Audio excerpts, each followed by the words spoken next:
Petugas gabungan Disperindak dan Dinas Kesehatan Kabupaten Tulungagung intensif menggelar razia makanan dan minuman di sejumlah pusat perbelanjaan. Hasilnya, petugas menemukan banyak produk makanan yang menyalahi aturan.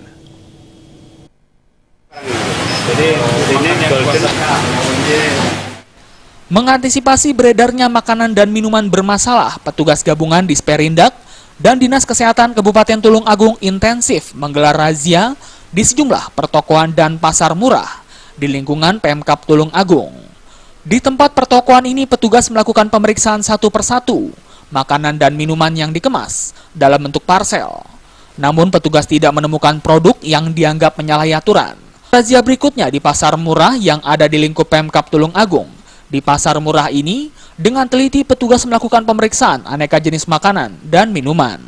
Di tempat inilah petugas menemukan banyak produk makanan yang menyalahi aturan.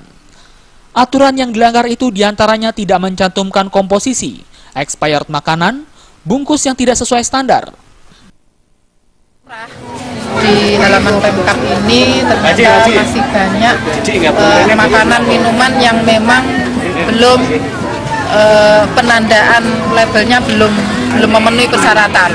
Jadi mulai expired, mulai PIRT, mulai komposisi, terus kemudian nama produk, neto, komposisi dan sebagainya itu memang belum ada. Razia serupa rencananya akan terus digelar sampai Lebaran tiba.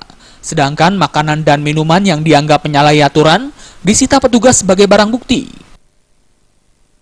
Dari Tulungagung, Jawa Timur, Hoirul Abadi melaporkan.